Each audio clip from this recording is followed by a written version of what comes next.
qué ha sucedido en México a raíz de la elección de Andrés Manuel López Obrador como el próximo presidente de ese país.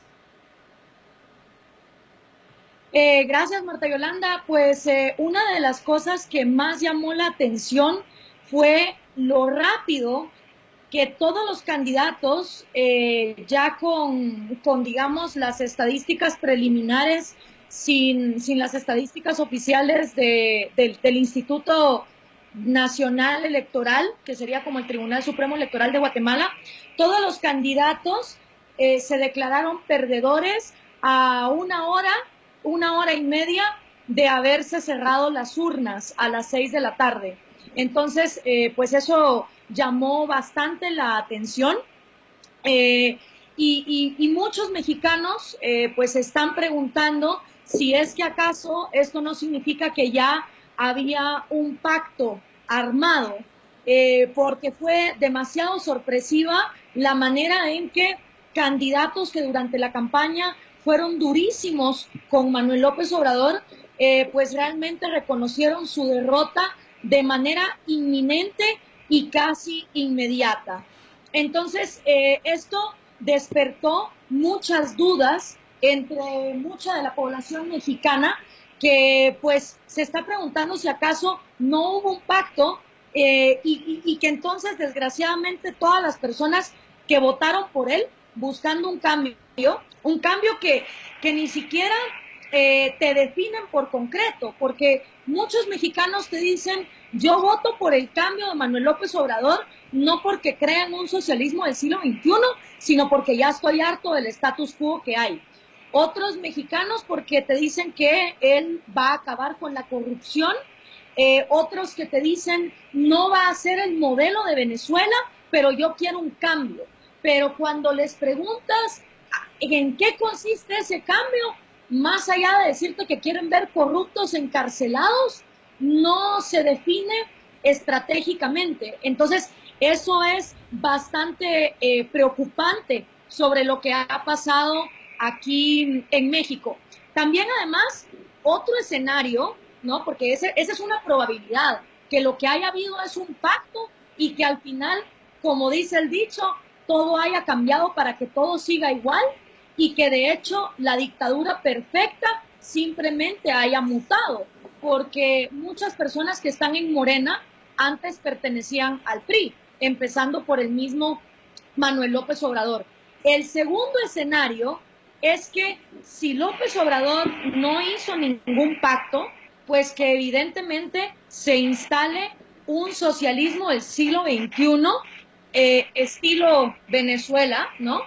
Y asimismo, las personas que votaron por un cambio, pero que repitieron constantemente que no es lo mismo la izquierda de López Obrador que la izquierda venezolana, pues también van a verse traicionados, ¿no? Porque nadie en México, creo yo, votó por López Obrador esperando volverse Venezuela. Yo creo que ya es evidente que el caso venezolano es de un fracaso rotundo. Sin embargo, todos los candidatos a presidente que han llegado a través del socialismo del siglo XXI, en un inicio no se mostraron, digamos, de manera favorable con estas medidas económicas socialistas, y al final las terminaron implementando. Entonces, ese es otro posible escenario.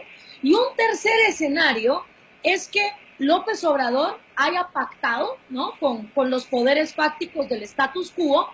Estos poderes se sientan tranquilos, como se sintieron los empresarios nicaragüenses con Daniel Ortega en su momento, y conforme pase el tiempo, pues López Obrador traicione estos pactos y efectivamente termine implementando una dictadura. Es muy difícil, Marta Yolanda y Jorge, saber cuál de todas estas posibilidades es la que va a ocurrir, porque incluso entre las personas que leímos el libro de Manuel López Obrador, La Salida 2018, es un libro que contiene propuestas que encima se contradicen entre ellas mismas.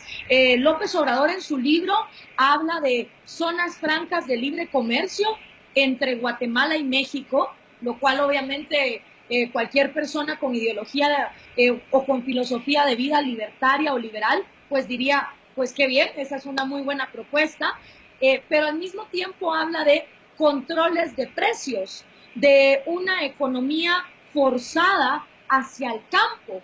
Entonces, no se puede hablar de zonas francas de libre comercio porque obviamente el libre comercio necesita que los precios fluctúen libremente si a la vez hablamos de controles de precios y una economía dirigida de manera burocrática y estatal hacia un rubro en específico.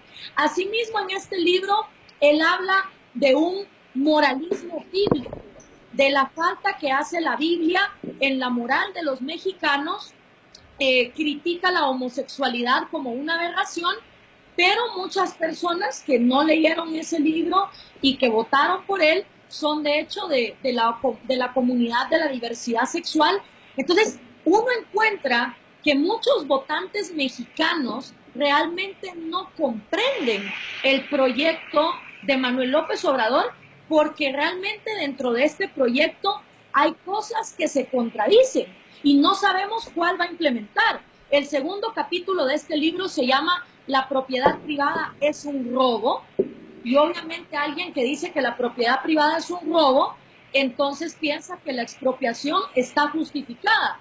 Entonces es muy difícil y obviamente habrá que esperar, como con el fenómeno Trump, creo yo, hay que separar el circo mediático de lo que se dice en las redes sociales versus las acciones que López Obrador empiece a tomar una por una.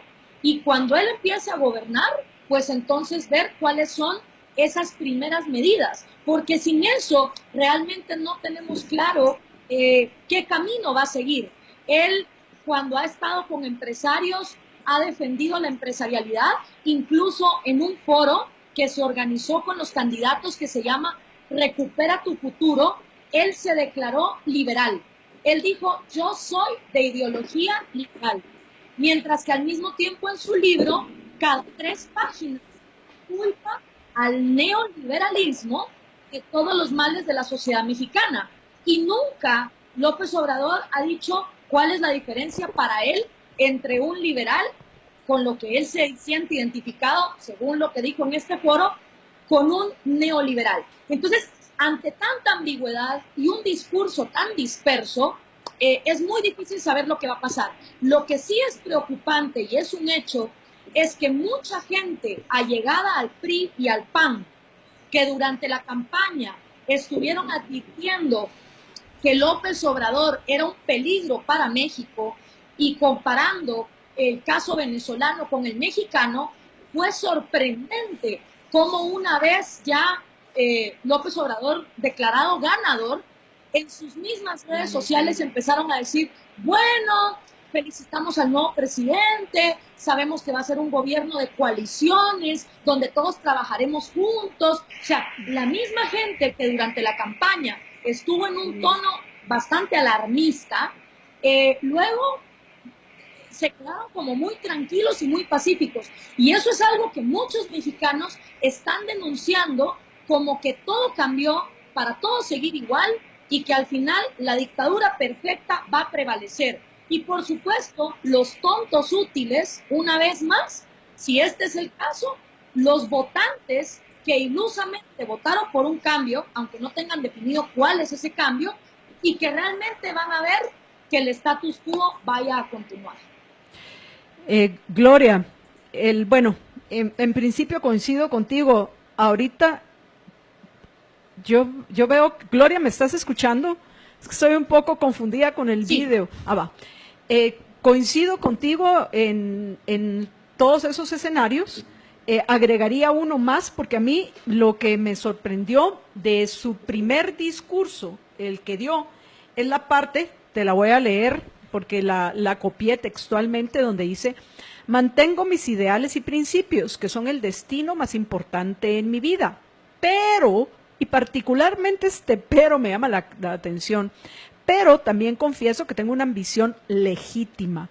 quiero pasar a la historia como un buen presidente de México.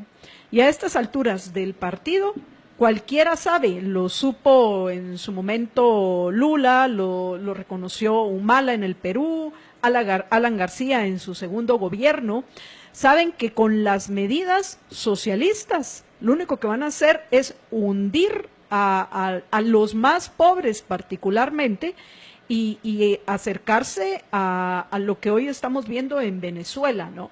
Entonces, pienso que hay que tomar en cuenta ese pero y esa ambición de él de pasar a la historia como un buen presidente, no como el que terminó de hundir México. Entonces, podría haber, como tú bien lo mencionaste, y ya que él dice que es liberal, habría que entender qué tipo de liberal es, ¿verdad? No neoliberal, yo tampoco soy neoliberal, ni tú sos neoliberal, ni Jorge es neoliberal. Hay que primero que todo poner en contexto estos términos. Pero regresando al punto, podría haber el escenario, que tal vez sea el menos probable de todos, pero podría haber el escenario de que él, con todo el poder que va a tener, porque es interesante, o sea, le dieron prácticamente un cheque en blanco los 30 millones que lo apoyaron, le dieron 5 gobernaciones, le dieron el control de las 2 cámaras del Congreso, lo que quiere decir que él podría, si acaso se sabe asesorar correctamente, él podría pasar realmente legislación que permitiera que se facilitara la creación de riqueza en México, lo que probablemente significaría que tendría que ir en contra de esos ideales suyos que dicen que son el destino de su vida, pero por ese pero entiendo que para él sería más importante que esos ideales y esos principios, el pasar como un buen presidente de México. Otra cosa que a mí me sorprendió fue la cordialidad entre él y Donald Trump a la hora de conversar acerca de lo que será la relación entre el gobierno de México cuando tome posesión el próximo 1 de diciembre, AMLO, y el gobierno de Estados Unidos. Entonces, de nuevo, ahorita lo único que podemos hacer es especular y plantear escenarios. El peor de los escenarios es que decida que lo que muchos creen que es lo que él piensa y lo que él ha ofrecido y que se le ha escuchado y que de una forma contradictoria lo encontrás en su libro, como tú lo has mencionado, y digo contradictoria porque también encontrás otras cosas que contradicen esta visión. Al final entiendo yo que es como el libro, ¿te recordás el libro de Manuel Baldizón, que era un conjunto de, si alguien lo conoce, sos tú, ¿no? Que era un conjunto rompiendo paradigmas. Sí, así es. Pues donde él quiere quedar bien con todos para poder ser electo. Al final habrá que ver de aquí al 1 de diciembre a quienes eligen, a quienes va a elegir él ya formalmente, oficialmente, para que lo acompañen en el gobierno. Y pues bueno, ya los dados fueron echados y a ver qué sucede a partir del 1 de diciembre. Habrá que estar muy atentos en los primeros 2 meses de cuáles son las decisiones que él va a tomar, las decisiones que se van a tomar en el Congreso y también cómo van a actuar los gobernadores. En fin. Gloria. Gloria. Sí, no, pues la verdad es que eso sí es bien importante tenerlo en cuenta. O sea, a un presidente no se le puede juzgar hasta que no empieza a gobernar. Y dado que él ha dicho tantas cosas contradictorias, proyectos que no pueden ir a la par, como el que yo explicaba de zonas francas de libre comercio o control de precios. Ambas dos no pueden existir al mismo tiempo. Es como, es tan inverosímil como que a la misma vez exista un clima de 30 grados centígrados y de -5 grados. No se puede, o sea, o es una cosa o es la otra. Entonces, como él ha prometido cosas contradictorias, aparte está aliado con uno de los partidos más católicos y conservadores que hay, que es el PES, del Encuentro Social, un partido que se opone a la agenda LGTB, al aborto, a la legalización de drogas, que trae una moral muy bíblica. Y eso es algo que no tomaron en cuenta las alas más progresistas y socialistas que votaron también por López Obrador, creyendo en un cambio, digamos, menos conservador. Entonces, el problema realmente radica en eso, que López Obrador ha prometido muchísimas cosas que se contradicen entre sí y sus votantes son muy, pero muy diversos. O sea, entre los votantes de Manuel López Obrador tienes campesinos, tienes empresarios que le han dado su aval, tienes personas conservadoras de varias alas religiosas,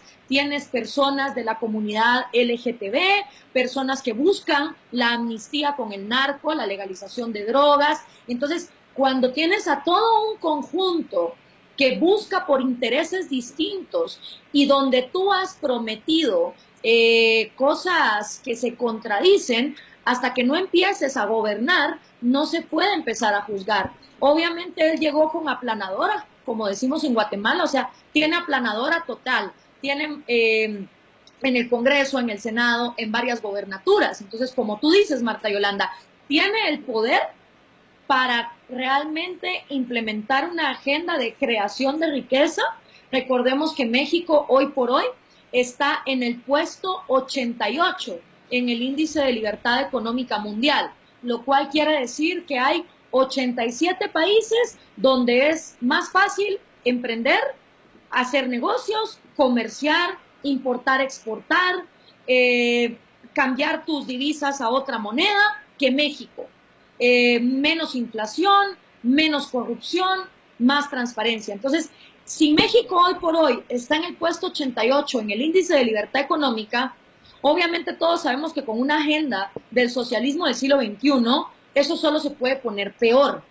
¿Y qué razones hay para creer que López Obrador puede implementar una agenda del socialismo del siglo XXI? Bueno, él es miembro del Foro de Sao Paulo, es reiteradas veces gente de su personal ha comulgado con la agenda de Nicolás Maduro y con la del socialismo del siglo XXI. Y si vemos el referente histórico, todos los gobernantes del socialismo del siglo XXI han actuado de maneras similares a como López Obrador ha venido actuando. Ahora, por el otro lado, también ha coqueteado con los empresarios, ha hablado de zonas francas de libre comercio, dijo incluso en su discurso que si alguien va a emigrar en su mandato, va a ser por gusto y no por necesidad. Entonces, yo creo que lo importante es ver cómo va a empezar a gobernar y cuáles son las primeras medidas que va a tener. Lo que sí me queda claro es que los votantes mexicanos votaron en hartazgo social y la gente que está preocupada de que haya un pacto con el status quo y que la dictadura perfecta se haya prolongado y que ahora Morena simplemente sea el nuevo nombre del PRIAN, pues esas personas también van a estar esperando que algo cambie en México. O sea, el hartazgo social con el estatus que hay en México es total. Lo que pasa es que la gente identifica ese hartazgo culpando al mal llamado neoliberalismo, cuando realmente si algo es un problema en México es la cleptocracia, el mercantilismo estatal y la falta de oportunidades económicas, sobre todo para las clases más bajas. Entonces, habrá que ver cuál es esa agenda y sobre todo que los mexicanos se cuestionen que si quieren un cambio, ¿cómo van a definir las estrategias específicas de ese cambio? Porque no es lo mismo lo que quiere cambiar la comunidad LGTB que lo que quieren cambiar los narcos, que lo que quieren cambiar los sindicatos de profesores. Entonces, todo el mundo votó por un cambio, pero los cambios que cada quien quiere muchas veces se contradicen con los cambios que quiere el otro. Y ahí es donde López Obrador ha prometido a todo el mundo y muchas veces no va a poder cumplir con todo lo que prometió. El punto es que ya no hay vuelta de hoja.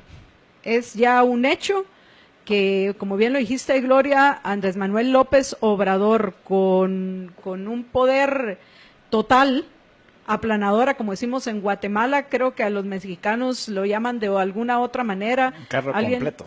Carro completo, como sea, pues El punto es que va a tener todo el poder, y eso me recuerda una de las películas mexicanas que solo puedo yo compartir y ver con mis estudiantes en la universidad, que es La Ley de Herodes, ¿no? Entonces, de nuevo, no hay que olvidar, aparte hay otra película mexicana que también se llama Todo el Poder, no hay que olvidar lo que eso puede traer. El poder tiende a corromper y el poder absoluto corrompe absolutamente.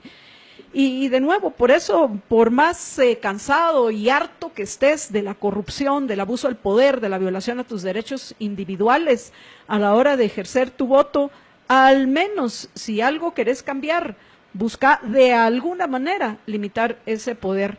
En fin, vamos a ver qué sucede, Gloria. Continuamos entonces en contacto para que nos comentes en los siguientes días. A lo mejor podemos hacer otro enlace en el transcurso de la semana, que nos comentes qué se va conociendo, si efectivamente va a confirmar como parte de su equipo a los que ya había presentado durante la campaña. Bueno, en fin, cuando ya hayan acciones concretas en lo que respecta a lo que pueda suceder, porque como yo insisto, nos afecta a todos en Latinoamérica y en Estados Unidos, a los latinoamericanos y a los estadounidenses, y más a nosotros los guatemaltecos, que pues ahora nos encontramos, nos preguntamos si nos vamos a convertir en la frontera más importante para los estadounidenses, dependiendo de lo que pase entre las relaciones entre AMLO y Donald Trump, que algunos, por cierto, están ya pronosticando que la elección de AMLO asegura la reelección de Donald Trump. En fin, si algo hoy está proliferando son los pronósticos, los leedores de cartas y aquellos que tienen bolas de cristal abundan. Sí. Hay que observar y ver qué sucede y aprender de los errores de los otros para no cometerlos uno, Gloria. Sí, totalmente de acuerdo, Marta Yolanda. Eso sí quiero que quede claro. Es muy diferente hablar de posibilidades, considerando las lecciones que nos ha dado la historia y las lecciones que nos da la lógica económica. Es muy diferente hablar de posibilidades a la gente que viene a decir, yo en mi bola de cristal veo esto y garantizo tal cosa. Eso es una irresponsabilidad tremenda en la que caen muchos de estar prediciendo. Entonces, no es lo mismo hablar de escenarios, analizando lo que ha ocurrido versus lo que puede ocurrir, que estar dando predicciones. Y lo segundo es, y esto no solo va para los mexicanos, esto va para los iberoamericanos en general. La corrupción no se va a acabar hasta que no haya una separación absoluta de Estado y economía. Recordemos que hoy por hoy el socialismo del siglo XXI está en quiebra económica. Desde que bajó y colapsó el petróleo venezolano y se destapó el caso más multibillonario de corrupción de América Latina, que es Odebrecht, que fue impuesto por el socialismo del siglo XXI de manos de Lula da Silva, hoy por hoy el socialismo del siglo XXI está necesitado de finanzas, porque aparte de la crisis del petróleo venezolano, de la crisis de Odebrecht, está la crisis en Nicaragua. A Daniel Ortega las cosas se le fueron de las manos. Y recordemos que hace tan solo un año en Guatemala se decía, no, Nicaragua el ejemplo de Centroamérica, ahí no hay inseguridad, y un montón de corruptos guatemaltecos se fueron a refugiar a Nicaragua y a invertir a Nicaragua porque se miraba como la promesa. Y miren lo que termina ocurriendo cuando a un dictador del socialismo del siglo XXI se le da carta abierta. Entonces, la corrupción no se va a terminar hasta que no haya una separación absoluta entre Estado y economía. Y esa separación solo puede venir de la mano de implementar la libertad de mercado absoluta. Mientras la gente siga pretendiendo que el gobierno controle precios, controle aduanas, sea dueño de recursos, empezando por el subsuelo, y sea el que diga quién se lleva las concesiones para las grandes obras de infraestructura, la corrupción va a seguir existiendo, porque el gobierno trabaja con dinero ajeno. Entonces son individuos que no tienen nada que perder y que si despilfarran o si compran materiales que no son los adecuados, no son ellos los que se van a la quiebra, no son ellos los que sufren las consecuencias. Entonces, por lógica, si el gobierno metido en la economía da como resultado la corrupción, el poder absoluto del gobierno en la economía, que es lo que propone el socialismo del siglo XXI y es lo que ha implementado el socialismo del siglo XXI, pues por lógica no va a eliminar la corrupción, solo la va a volver cada vez peor. Recordemos que hace 15 años nos dijeron que Caracas iba a ser el faro de luz que iba a iluminar a toda América Latina y que todos íbamos a estar vueltos locos por migrar a Caracas. ¿Y qué pasó? Ni Chávez acabó con la mafia del poder, que él le llamaba los escuálidos, ni Lula acabó con los cochiñas, ni los Kirchner acabaron con los gorilas, sino que en lugar de acabar con esa élite oligarca, se volvieron ellos esas élites oligarcas. Y son hoy por hoy los mismos que implementaron el socialismo del siglo XXI los que huyen a países capitalistas y a países con mayor libertad de mercado, escapando de lo que ellos implementaron. Entonces, mi mensaje para los mexicanos y los iberoamericanos en general es: no se va a acabar la corrupción hasta que no separemos economía de Estado.